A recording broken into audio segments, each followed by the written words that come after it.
I asked ChatGPT to provide me with myths about property investing. It gave me 7 we're going to go through on this podcast and decide, are they true or are they indeed a myth? My name's Russell Leeds. My name's Tony Crook. And this is the Property Investors Podcast. So, Tony, let's get straight into this. We'll go through these, and I haven't even read these yet. I know you haven't read them either, No. so we'll be reacting to them in real time. So here are the 7 myths, apparently, of property investing. So myth number 1, you must be wealthy to invest. Is that true, or is ChatGPT correct, and is that a myth? It's definitely a myth in today's day, yeah. What do you mean by in today's day? Well, I guess when I was growing up, so that's what we all thought. You had to be wealthy. That's what I did. I bought property because my business made a lot of money, and then I put the money into property. Yeah. And you wouldn't have been able to buy a property without money.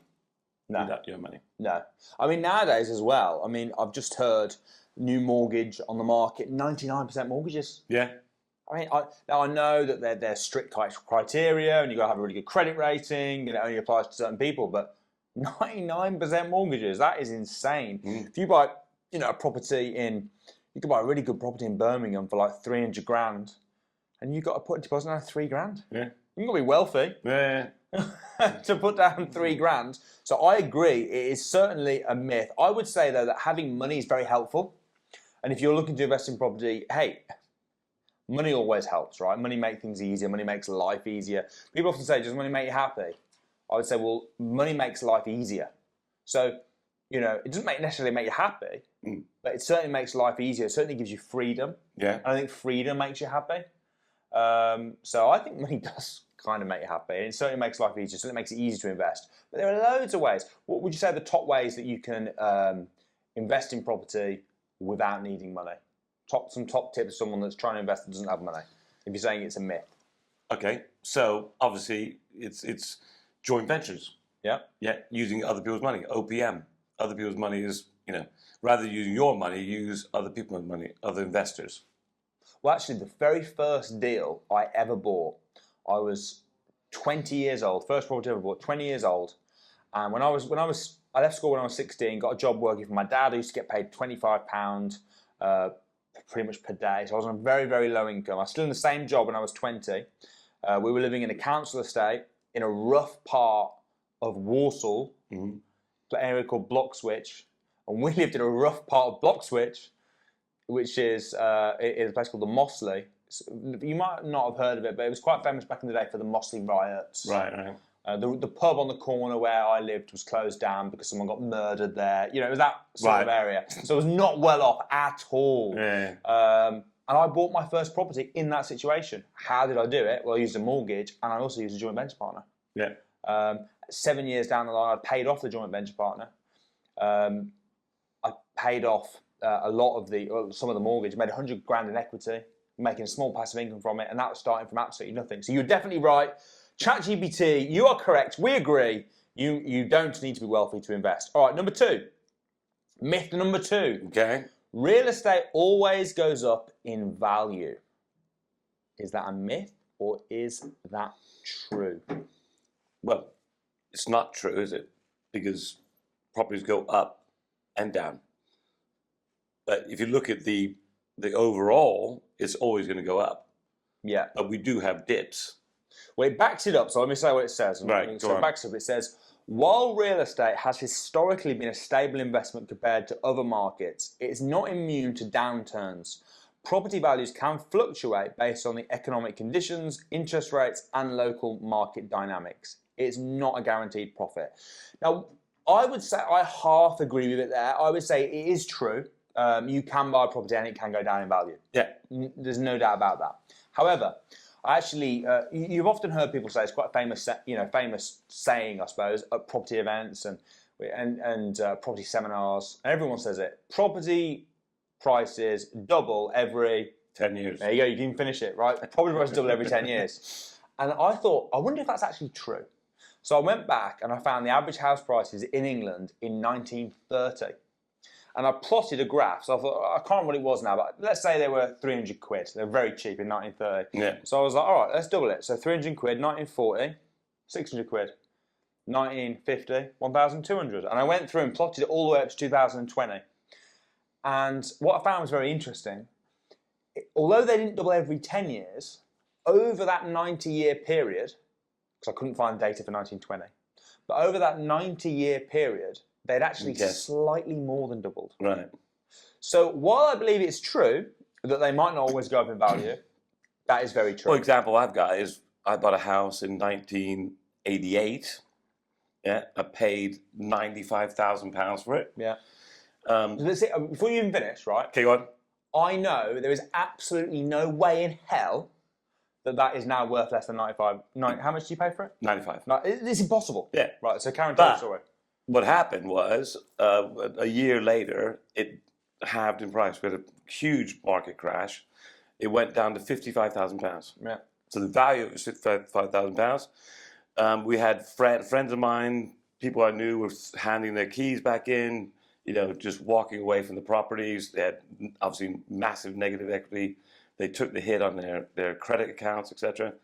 But I didn't. I held on to the property. I then sold it, I think, 6 years later in 1995, and I sold it for £150,000. Yeah. But it did go down. Yeah. So it does go down, but it will always... So I would say real estate, it does always go up in value. Yeah.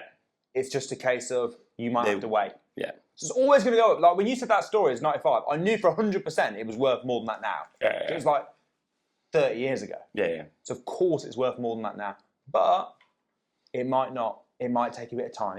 It does this. People listening on the podcast going, does what? It does what? But it goes up, but it might drop a bit and then goes back up and drop a bit. It always goes up. Always goes up. I don't agree with ChatGPT. Although technically they're correct, in essence, I don't agree. Yeah. All right, next, number 3. It's easy money. Some individuals think property investment is a passive income stream that requires little effort. In reality, managing property involves dealing with tenants, maintenance, repairs, and understanding legal regulations, and it can be very hands-on, especially in the beginning. Tony Crook, it's easy money. Is that a myth? Yes or no? It is easy money. Because all those things are true, but it doesn't have to be you. Yeah. All the things have to be done, like anything, but you don't have to do it. A lot of this stuff you can automate. You can hire people to do. There's companies out there that do these kind of things.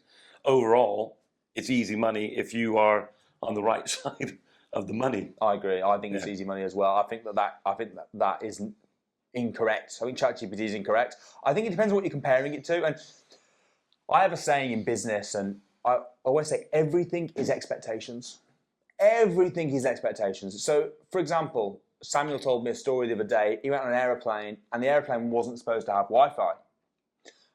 And then they announced, although we're not supposed to have Wi-Fi, we actually do have Wi-Fi on this plane. And everyone was like, oh, amazing.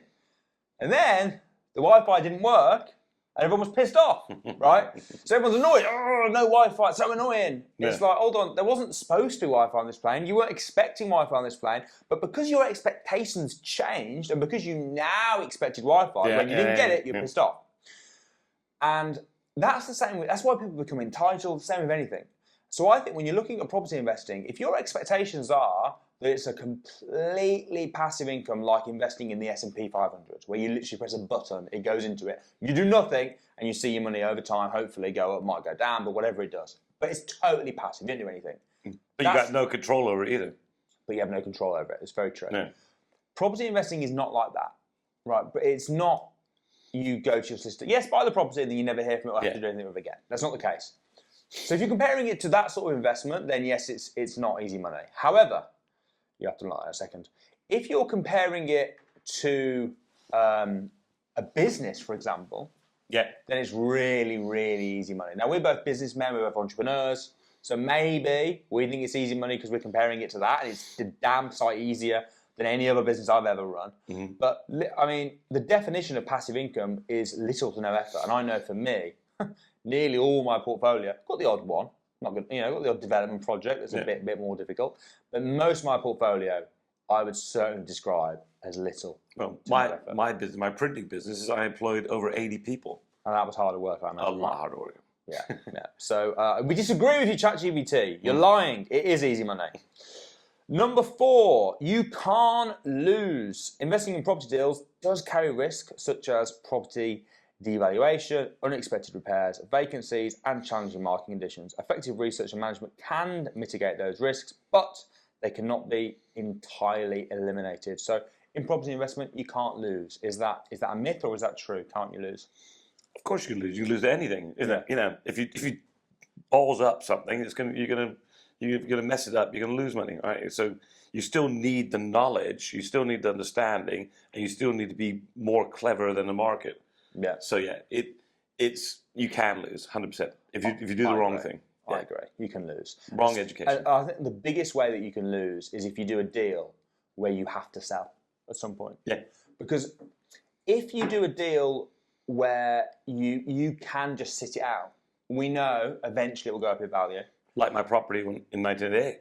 Yeah. I held on. I didn't sell it. I put renters in it. But let's say you were cash strapped and you needed the money.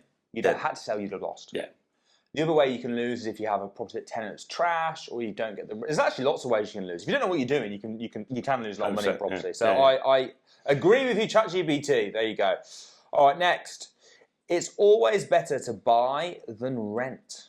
True or false, Tony Crook? Well, I would say that is false. Control. It's if you're treating property as a business, it's the income that you care about. Yeah. Whether you own the property, whether you're renting the property, whether you're leasing the property, whatever you control, whatever way you're controlling that property, it makes no difference. Yeah. So do you think it's always better to buy than rent, or do you think sometimes it's better to rent? I think sometimes it's better to rent. So you agree with ChatGPT? You agree it's a myth? I think so. What about you? I agree as well.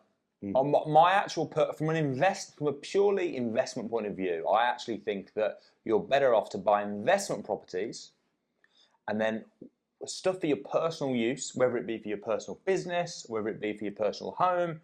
Financially, it makes sense to rent it. Yeah. And a lot of people say to me, a lot of people are mind blown by that and think it's ridiculous. Like what? It's all because everyone's taught it's a good investment to buy the property that you live in. The reason I think that, I'm not saying don't invest the money. I would still save the money, still invest the money. But you're going to invest better if you're buying something that's specifically designed to make you money. Yeah. Right. So, we always say formulas over feelings. When you're buying an investment property, it's formulas over feelings. You buy the best investment, not necessarily the nicest property. No. It's the best investment. If you're buying to personally live in, I know for myself anyway, I can't follow formulas over feelings. I just can't. Yeah. It's feelings over formulas. It's emotional, isn't it? Yeah. It's totally emotional. I went to view a property. I was renting it, luckily. Went to view a property and they did a block viewing. So there was like us and 5 other couples looking around the property. And I love the property. And the thing is with property is that there's only one like that, right? Unless you're on a new build estate where there's like 4 or 5 that's the one that's available. That's the one you want. And I wanted it. And there's 5 of us viewing it. And I'm already on edge because emotionally I wanted that house. I wanted to live there. Especially if somebody else wants it more than you. And then they said to us at the end, they're like, 2 people have already put an offer on. What do you want to offer? And I paid over the odds for it because I wanted it. Because I was emotionally involved. Now, if I was buying an investment property and it was all about making money, I wouldn't have paid over the odds for it. Yeah. I'd have bought with my head and my formulas rather than my feelings. Yeah. So I always think if you're gonna buy good investments, rent where you live. And you could say, oh, but renting's dead money. But so is mortgage interest payments. Yeah. Right? And the money that I would have bought my own property with, instead I've bought an investment property that's making me money. So yeah, I agree. I totally agree with ChatGPT. Quite often, it's actually better to rent than it is to buy, especially if it's your personal. Number 6. This apparently is a myth. Location is everything. Well, I think location is very, very, very important. Shall I clarify what it says? Yeah. Full details. While location is a critical factor in the value and desirability of a property, it's not the only thing that matters. Other factors, such as the property condition, economic trends, and changes in local demographics can also play significant roles in investment success. Okay. I think location is massively important. Massively important. Yeah. I wouldn't want to invest in somewhere that I didn't know the location, didn't know the history of it, didn't know the chance of capital appreciation, especially depending on your rental strategy. You want a location that's a desirable area for renting out. But not necessarily. It all depends on the demographics that you're renting out to. So, But even then, the location matters, right? Matters to that person. But the location, being one location may appeal to certain demographics, work people, etc., and then other locations. So here's a question then: would you rather have the worst house in the best location, or the best house in the worst location? The worst house in the best location. I agree. So location is more important. Yeah. So it is everything. It's not everything, but it is very much up there. Yeah.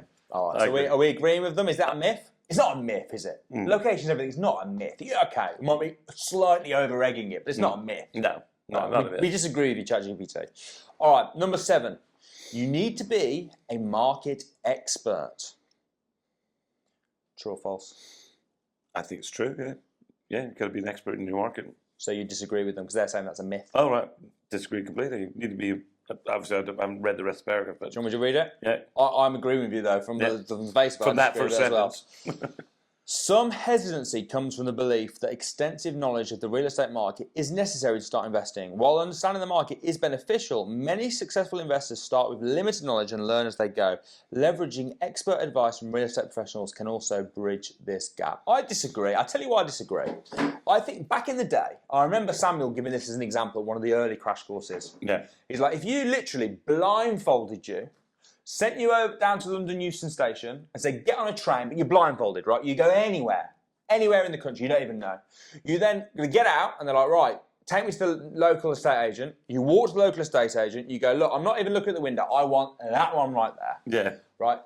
Back in the day, that would have still made you money. Yeah. And you could have done that and you wouldn't have to be an expert and you could have made money. That was before all the hitting of landlords with legislation. That was before you couldn't claim your interest payments as a deductible expense. That was before interest rates have gone through the roof. That was before all of this stuff. Now, I think you need to be way more intelligent as an investor. I don't think it's just a case of any property works. We talked earlier, one of their other points, which kind of contradicts this one, is you can't lose.